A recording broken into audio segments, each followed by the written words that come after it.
Hello and welcome students. Today again we are meeting with the same chapter of EVS 1, chapter 2, motions of the earth.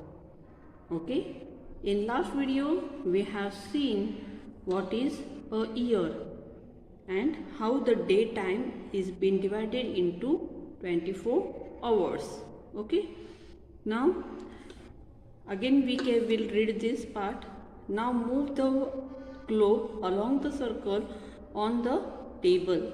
As you do this, keep rotating the globe and ensure that the axis does not change its orientation. Eventually, the globe will come back to its original place on the circle. This is how the earth revolves around the sun even as the rotates around itself. The period of time the earth takes to complete one revolution around the sun is called 1 year. There are about 365 days and 6 hours in a year. You can underline this line. Okay students, now we will see further. Here, first of all we will see what are the phases of the moon. What is the name given to the changing shape of the moon that we see? Students, हम लोग रात के समय चांद देखते हैं बराबर, लेकिन हर दिन जो मून होता है, चांद जिसको मून कहते हैं, वो हर दिन एक ही जैसा होता है क्या? नहीं, उसका शेप अलग अलग होता है. कभी हम लोग ऐसा मून देखते हैं, कभी ऐसा तो कभी ऐसा, है ना. तो इनको क्या कहा जाता है?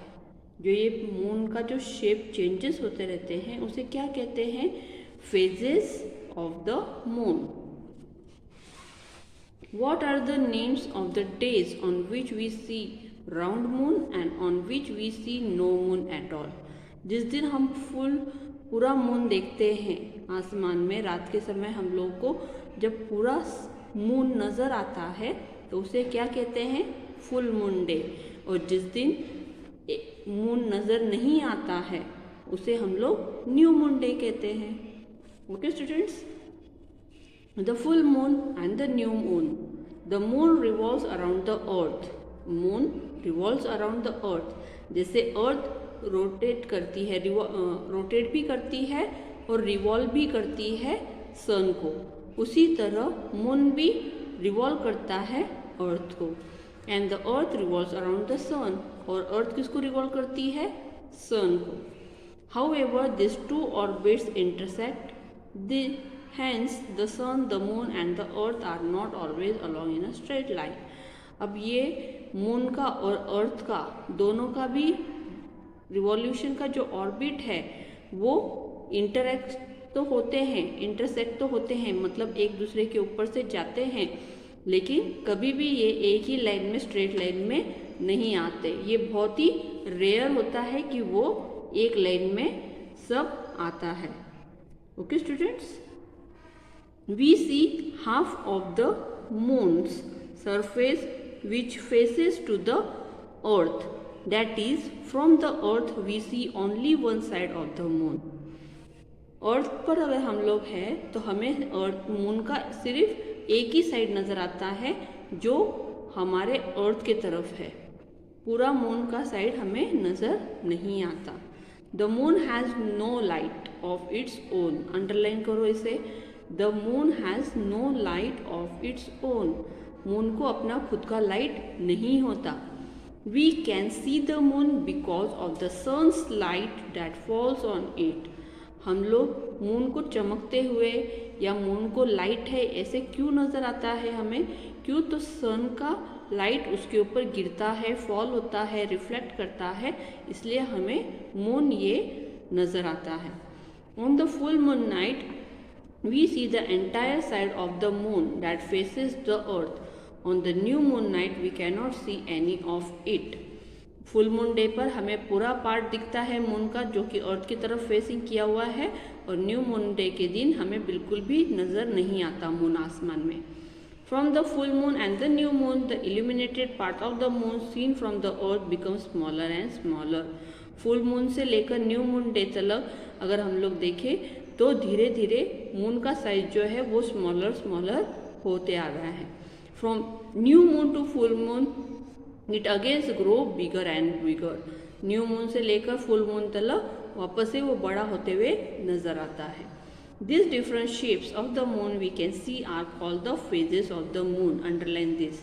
जो डिफरेंट डिफरेंट फेजेस हम लोग मून के नजर आते हैं, full moon to new moon and new moon to full moon, this are called phases of the moon.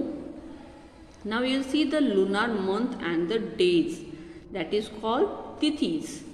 Okay, you know that it takes 14 to 15 days from new moon to full moon day. अमावस्या से लेकर पूर्णिमा तलक, अमावस्या से लेकर पूर्णिमा तलक करीबन 14 to 15 days का वक्त लगता है। This is the fourth night of the vaccine moon. इसे फोर्थ नाइट कहते हैं। 15 डेज का जो अंतर होता है उसे फोर्थ नाइट कहते हैं और इसे ये पीरियड को वैक्सिन बोलते हैं। वैक्सिन मून मतलब क्या? शुक्ल पक्ष। वैक्सिन मून मतलब शुक्ल पक्ष, जो कि फुल मून से लेकर न्यू मून से लेकर फुल मून तक होता है। न्यू मून मतलब क्या?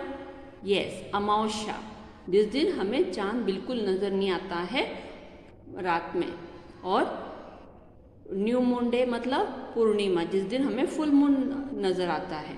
ओके, तो इस पीरियड को अमावस्या लेकर पूर्णिमा तक जो वक्त होता है उसको वैक्सिंग पीरियड बोलते हैं, वैक्सिंग मून बोलते हैं।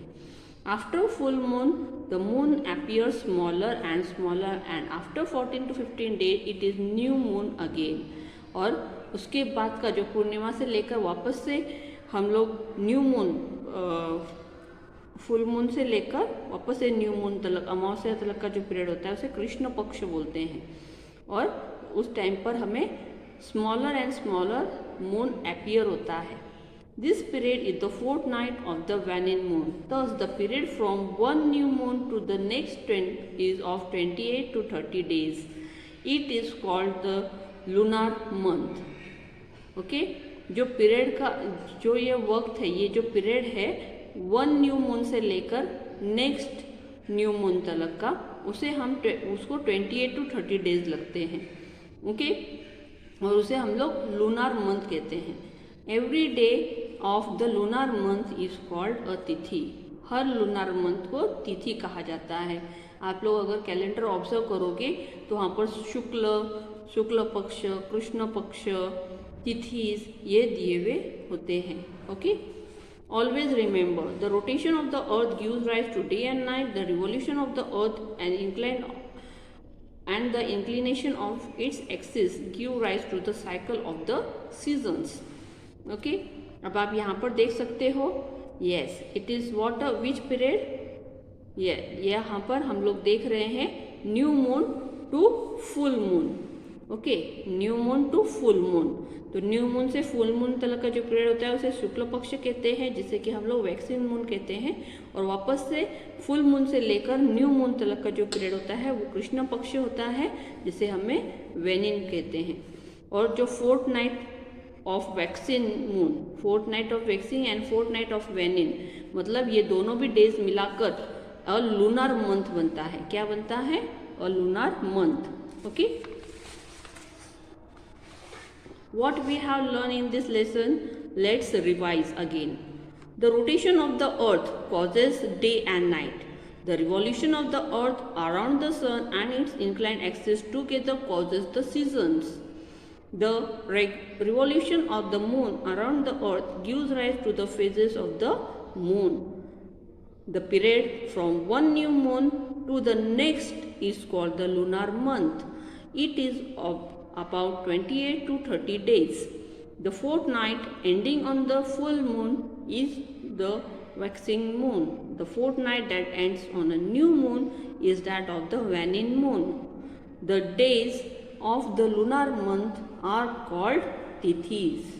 Okay, तो ये सब हम लोगों ने इस लेसन में पढ़ा है और आप लोगों को भी इसको रीड करना है। आपको अच्छे से इसको समझ के लेना है। वीडियो नहीं समझ में आता है, you can see again. Okay, अब यहाँ पर अ लीप ईयर दिया हुआ है। In the Georgian calendar the year is taken to have 365 days, it means that it counts 6 hours less every year. हर साल हमारे जो डेज है वो 365 डेज लगते हैं और उसमें 6 आवर्स ये नहीं गिना जाता है. That makes 24 hours. हर साल के अगर 6 आवर्स अगर हम लोग गिनते हैं तो 24 आवर्स का एक दिन बनता है. 6 4 जा 24, 4 ईयर्स में एक बार लीप ईयर बनता है. और ये जो 24 आवर्स जो है इसका 1 डे बनकर is of 4 years to make up lost of 1 day. The month of February in the Georgian calendar has the extra day every 4th year. हर 4 साल के बाद में फरवरी मंथ में एक डे ज़्यादा होता है, दैट इज़ 29 डेज. हर साल 28 डेज होते हैं, लेकिन 4 साल के बाद में एक दिन बढ़ जाता है फरवरी में, जो कि ये 6 आवर्स जो है ये वाला जो टाइम है वो 4 साल का 6 आवर्स अगर हम लोग बोलो तो 6 4 जा 24, और ये 24 आवर्स का एक डे बनता है.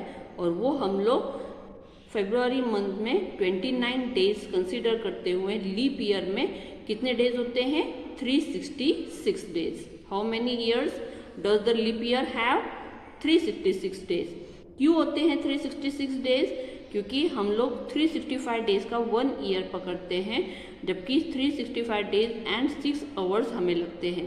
तो 6 आवर्स हम लोग जो है वो गिने नहीं जाते हैं. जब वो 4 साल के एक साथ गिने जाते हैं तो उसका 24 आवर्स बनता है, और उस डे को हम लोग 29 फरवरी ये हर 4 साल के बाद आता है, और वो उसको हम लोग 366 डेज बोलते हैं, जो कि लीप ईयर होता है. Okay students, I hope you all have understood the lesson. You have to read the lesson, or whatever I have told you to underline, that also you will write in your notebook. Okay students, bye.